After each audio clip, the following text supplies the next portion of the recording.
And here we are. It is another Saturday morning. It's time for the Cummins Real Estate Group show with the one and only Michele Cummins and myself, Curtis Pope. Good morning, Michele. Good morning, Curtis. How are you today? I am good now that I am talking to you. Aw, now I'm good now that I'm talking to you. Well, I got a coffee in hand. How about you? Yeah, already had like 3. Oh, that's why you're so caffeinated. I am. I'm like jumping up and down in my chair, but I'm trying not to because it makes noise, creaking noises. So I don't think the listeners will want to hear my creaky office chair. No, that'll probably get the cat going, so. Yeah, I've got the door shut, so he can't bother me. Well, that's good. We're off to a good start. Then we're both caffeinated and we're raring to go. And I know we got lots to talk about. And I have to tell you a quick story. I was talking to a friend in the neighborhood, my old neighborhood, the other day. And she goes, yeah, I know that you guys moved, and we're thinking we probably get another 5 years or so. Well, once our house gets around $1 million, and I went, you're probably there now. Absolutely. If she's near your area, yes, absolutely. Yeah, that area is just an area of huge growth. This area of what used to be Clearbrook. Now, of course, it's all Abbotsford, but this area off of Clearbrook Road and around Peardenville and Marshall, it's amazing. Just the prices and how much they've gone up just in a few months. I think she'd be pleasantly surprised. I bet. You know, I guess prices are going crazy everywhere, and I know we're going to talk about that today. Yes, we are. How was your week, by the way? Oh, it was a good week. The weather was, starting to get better. It's starting to feel a little bit more like spring. Oh, it's so nice. The birds are out like crazy. So many birds. I think I need a bird book. I never thought I would be a bird watcher, but, there's a lot of birds out here, and I love hearing the tweeting. It's all in the air. The spring is in the air. And, oh, my goodness, tomorrow morning at, 2 a.m., we have to spring forward. Yeah, that's right. We lose an hour of sleep. Basically, at night when you go to bed, you got to put your hours, your clocks an hour forward if you have anything that doesn't change itself, because now so many things automatically switch for you. We have smart fridges, smart phones, smart microwaves. I don't know. Everything but my old VCR that I keep in my basement switches on its own now. You know what's funny is about 4 days ago, my clock, I didn't read the directions, my fault. I thought I did it correctly, but it sprang forward way earlier, days earlier. And here I thought, I'm waking up, later than I thought. But it was actually just the automatic clock adjusting a few days too early. Waking up earlier than you thought, you were an hour ahead of yourself everywhere you went. Exactly, which is very unusual for me. I can't just blame you. I've known a few realtors over the years, and it seems to be an occupational hazard. It is. I'm either just normally 10 minutes fashionably late or, sometimes longer. But I understand that, because when you're out with a client and you're at a house and they have a million questions about it or about another listing that they want to look at, and before you leave, they always end up taking a few more minutes of your time, and you have a couple clients in a row, that adds up. Next thing you know, you're 20 minutes behind. And it's too important to rush something like that. So it's really, exactly. You got to keep malleable and go with the flow and be there and answer the questions they have. And sometimes it does take longer. A lot of times it's been taking me 3 hours to do evaluations rather than the normal kind of, usually it's around an hour, but to an hour and a half if it's like a larger property. But lately it seems like it's been taking 3 to 4 hours. And so I never can tell. That makes sense. Well, I can tell you this, even though you brought us into the house and you did the whole, showing to us, one thing we just discovered, we had another cabinet we did not know we had until this week. That's fantastic. We're looking under the one side of the kitchen there, and I'm kind of like, wait a minute, is that another cabinet? My wife's like, what? We have a mystery cabinet. I didn't even know we had it. Okay, so I have the story. When we got possession of our beach house on the Oregon coast, our realtor goes, "Oh my goodness, this is possession day. There's something hidden in your beach house." So we went, and I'm like trying to find it.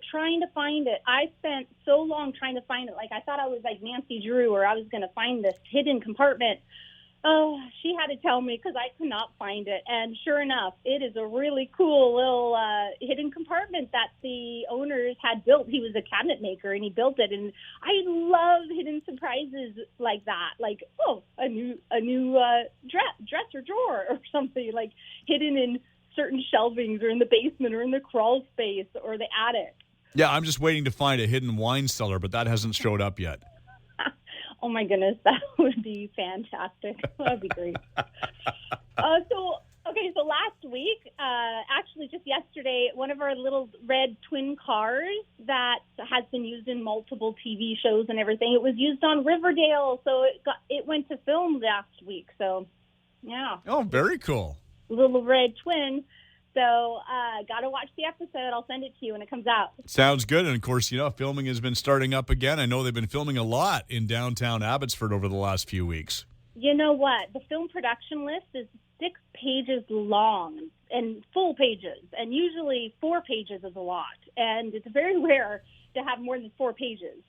And there's 6 full pages, and that's just the larger budgets. That's not ultra low budgets or anything. So there is tons of filming happening. No, and Ryan Reynolds' big movie just finished filming like last week too. So that's when it's done.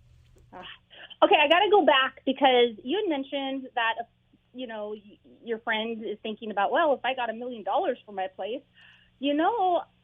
I am giving $500 to anyone and everyone who refers me. I want to say thank you, and I'm giving $500 cash. I'll just e-transfer it to you. So, hey, I know you refer me, but just wanted to let you and everyone know and remind you anyways, $500, and I'll give her $500 too.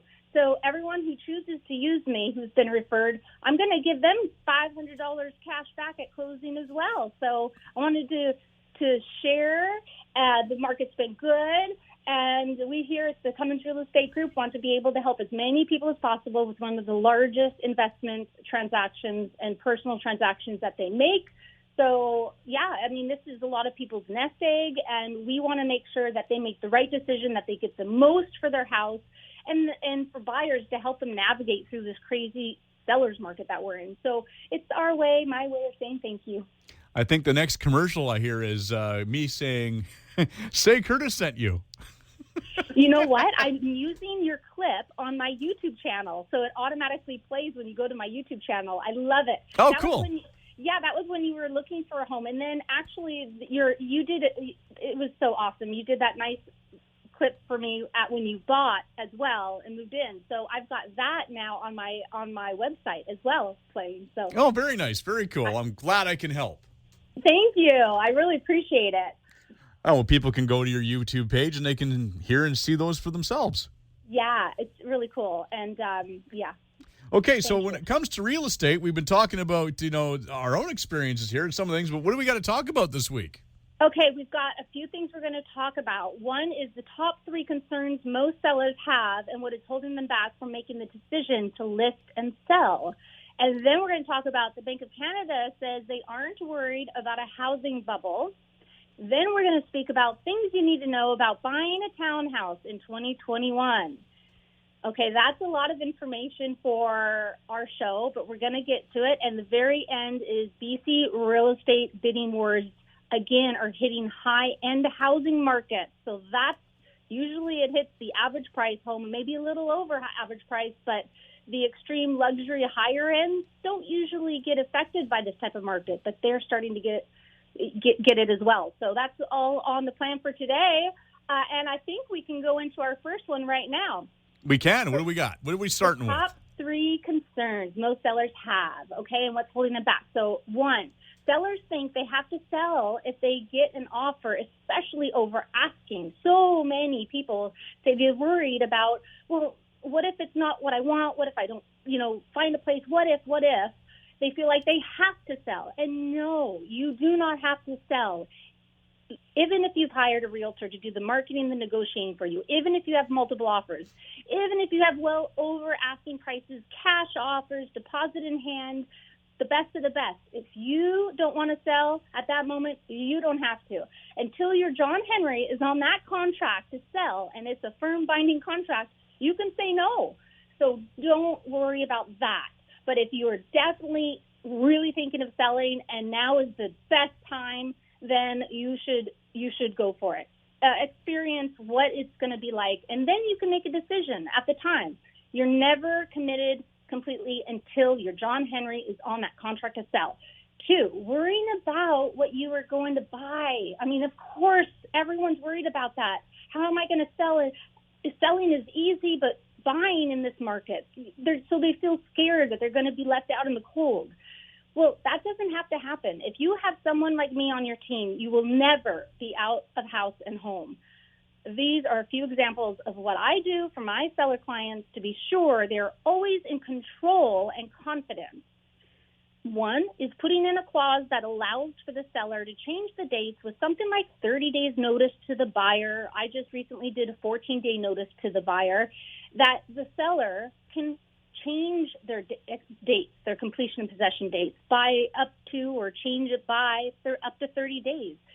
Everything's flexible. You can do pretty much anything you want that works for you as a seller in this seller's market.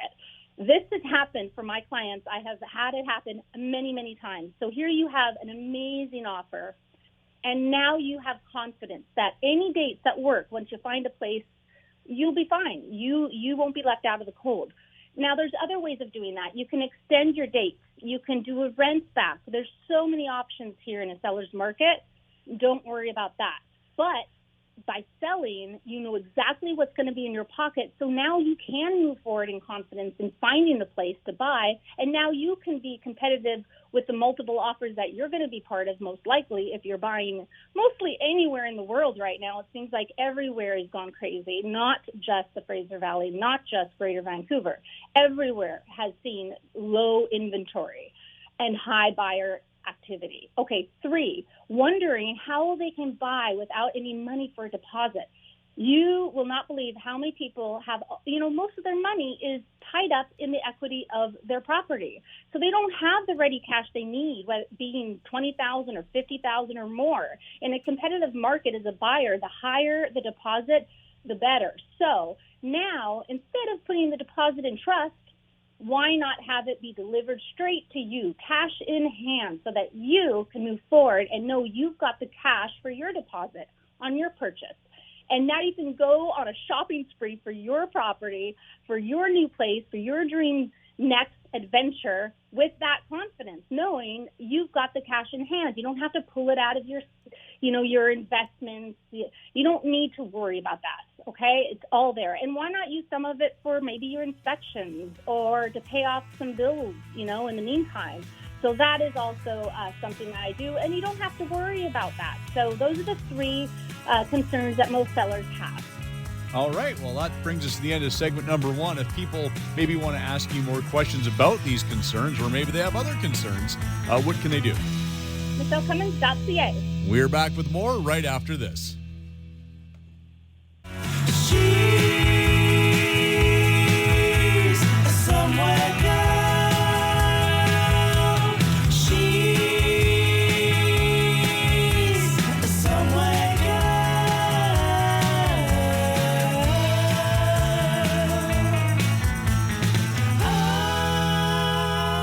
And we are back with segment number 2 of the Cummins Real Estate Group show with Michele, 1L Cummins, no G, and myself, Curtis Pope. All right, well, we had a laundry list of things to talk about here. We got through our 3 concerns. What's the next thing we need to talk about? Well, I wanted to mention Bank of Canada says they're not worried about a housing bubble. I know a lot of people are talking about that, but the Bank of Canada seems to be confident.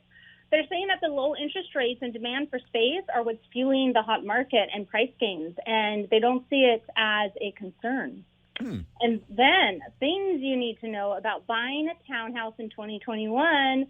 Okay, there are 2 main types of townhouses. It's either freehold or a condominium strata style. So there's not a lot of them in the area, the freehold type, but, we call them, let's say, row homes. They're lovely, but you don't have strata. So the interest in townhouses is one of the many major real estate market trends that we actually are kind of keeping an eye out for this year.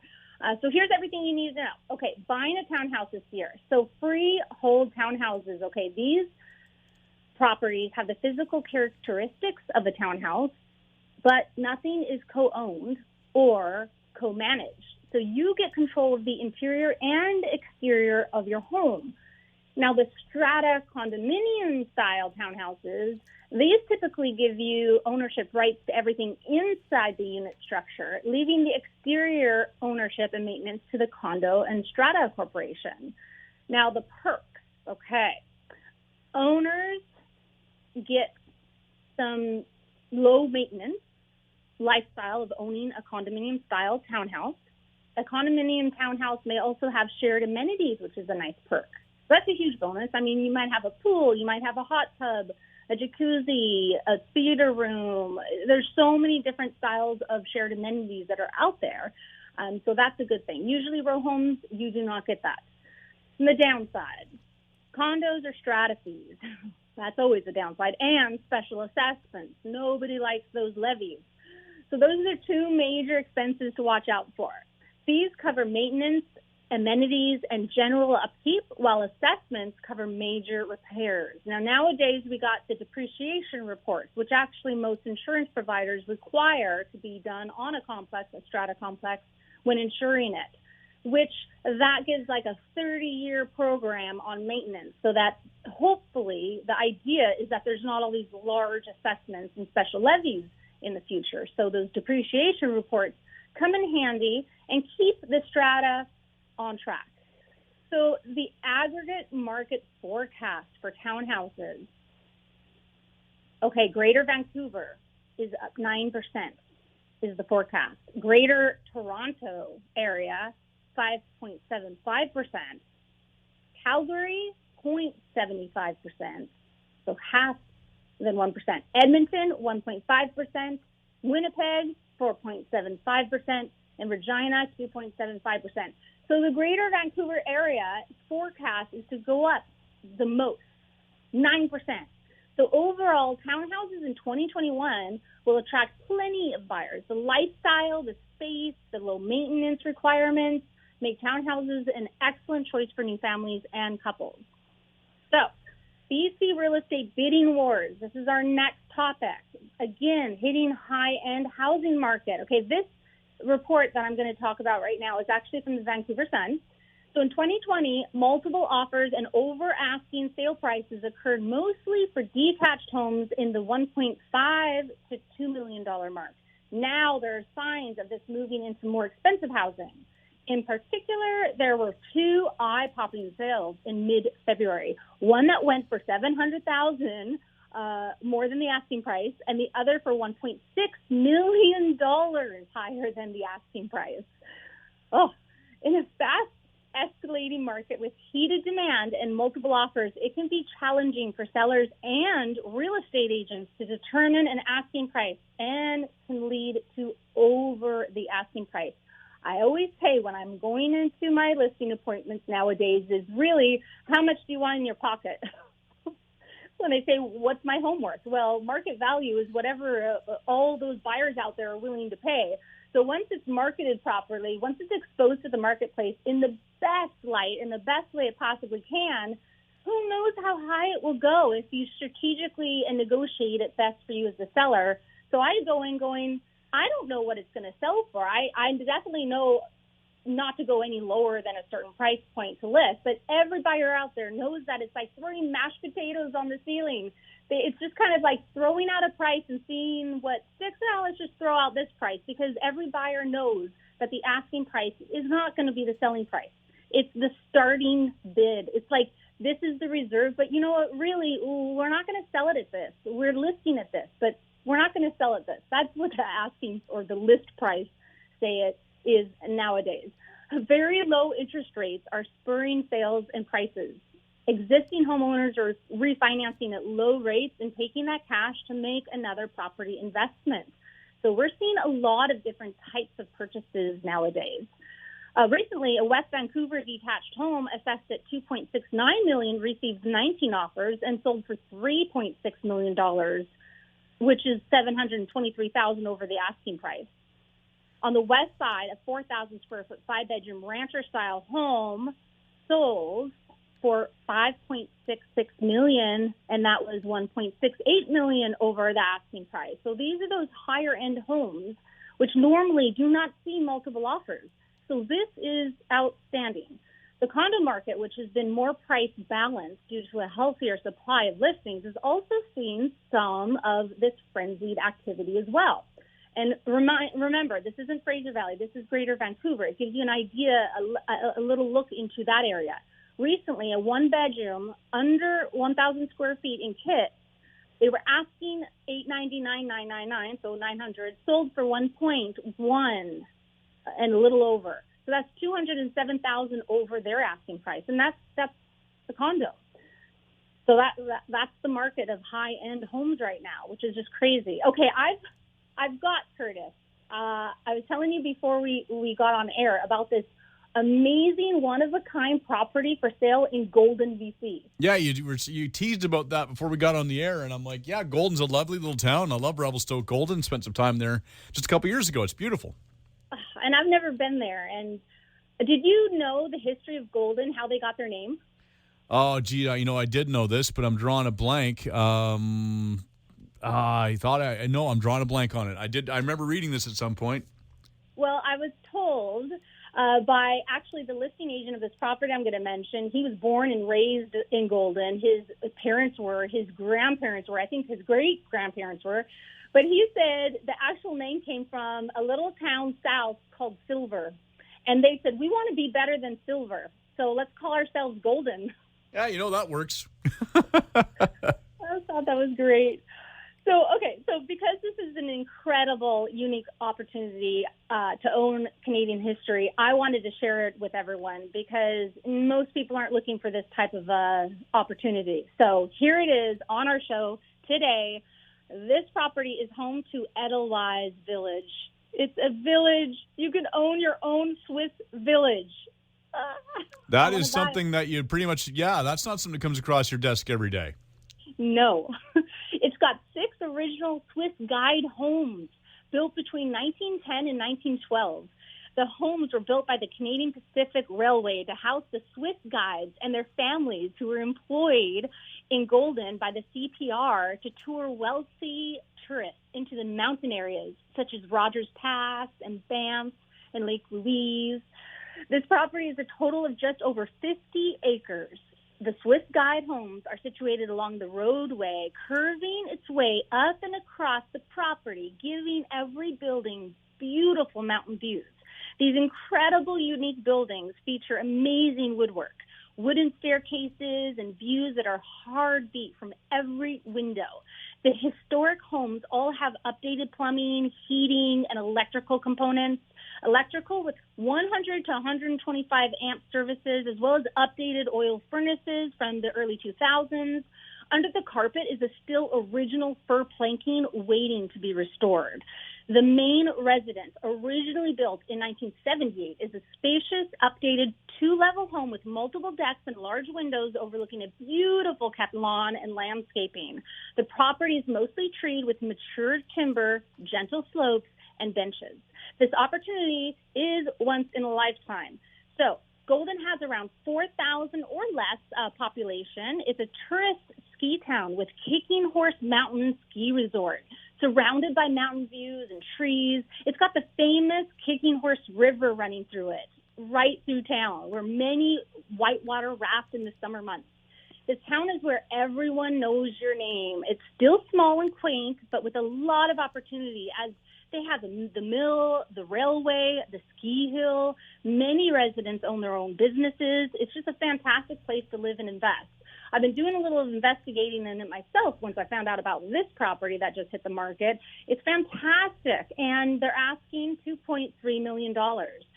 Now, every home is currently vacant, but, oh my goodness, I've got some great ideas because they actually don't have zoning in the area either. There's one rare zoning called highway zoning, which is just the bottom portion of the property, but everything else, there's no zoning. You can have short-term rentals.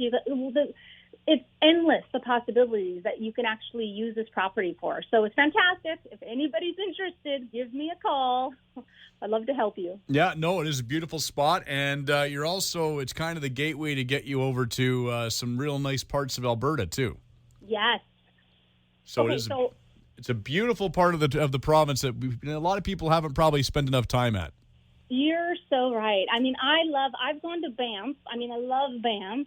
I've only taken one road trip through Salmon Arm, over to Banff, then down to Calgary, and then back home. We were doing the Heartland tour for one of my birthdays a few years ago, and I love the show Heartland. Of course, I love horses. So anyways, yeah, I've been to Banff and Lake Louise. Oh, gorgeous. But I never stopped or gone to Golden, so I have to do it. Yeah, you got to hit Revelstoke and Golden and all that area. You got to go up. Well, you have to go up through Kamloops and then over to Salmon Arm and up through Sycamoose. Yeah, it's a fun little drive. I'll bring my metal detector with me. Absolutely. Make it a trip. Okay, so I've got a few properties coming onto the market this week that I thought I'd share. Okay. Okay, I've got a 7,000 square foot property on a dead-end street. It's called, Empress Drive in East Abbotsford. And if anybody knows Empress Drive, it's got the most outstanding valley and mountain views. It's gorgeous. This is a 4-bedroom and 3-bathroom home, almost 3,000, pretty much 3,000 square feet. It's got an unauthorized above-ground bright suite, and it's priced at $1,999,000 starting price. Anyways, and then we've got an age-restricted 55-plus gated detached strata community of only 14 homes, and this is in Harrison Hot Springs. So, hey, time to retire early, maybe semi-retire, get a place now in anticipation of retirement. Why not? Just get into the market when you can, and especially out that way. So maybe you just finally want a vacation place you can call home on weekends and in the summer, and it's all safe because it's a gated community. Well, look no further. I've got the one for you, and it's coming up on the market on Monday. Large rancher bungalow, 3 bedrooms, 2 bathrooms with new well-built workshop, which is like a shed. It's awesome. They've got a little berry garden. It's a fully fenced side and backyard. It's been newly updated, tastefully designed. It's got brand new washer and dryer, kitchen cabinets, dimmable pot lighting, and more. Bonus, it comes with RV parking, which everyone wants out there, and it is hard and rare to find. This one's priced at $639,900, and then I've got a townhouse in Mission coming up. Again, it's going to be Tuesday, not Monday. Hit the market. Units for sale in this desired complex do not come up often. This is the only one that's going to be up for sale, and there hasn't been one for a bit here. So this is a corner unit. 3 bedroom, 3 bathroom with 2 balconies and facing the serene creek. Literally, you're out on the decks and you hear this beautiful creek. Oh, so nice. Large single garage and a gas fireplace, almost 1,500 square feet in size. It's an end unit. It's going on the market for $499,000. And then I got another listing coming up this week. It's a condo in Abbotsford off McCallum on the 2nd floor. Perfect for investors because rentals are allowed. It's 2 bedrooms facing the quiet side of the building with tree views. So nice. It's clean. It's updated. It's bright. It's cheery. I just saw it 2 nights ago. It has a storage that's specific, a whole storage room specific for it down the hall on the same floor, which is so rare. Usually you have to go down into the garage to get into this big storage room that's, with you could see through everyone's, but this is very private in its own storage room, and it has a storage room inside the unit. It's so crazy. It's got one parking stall, but there's other parking stalls to rent for $50, and that is actually currently rented for $1,500 a month, and the unit is going up for $315,000, and it's just under 1,000 square feet. So there you have it. Those are the upcoming listings this next week. So have a look on my website for more information. My blog has more information on it. And have a look also on my website for the latest mortgage video, blog post I have about tips on investing. All right. Now, do we have a quote this week? Oh, yes. Short, simple, and sweet. One day or day one, you decide. Author unknown. Oh, Interesting one. I like that. All right. Well, if people want more information about what you do as a realtor and what you could do for them, where can they go? They can always go to michellecummins.ca. And make plans to join us again next week when once again we will talk real estate in order to unlock your real estate potential on a show where real estate is maximized. Thanks for listening.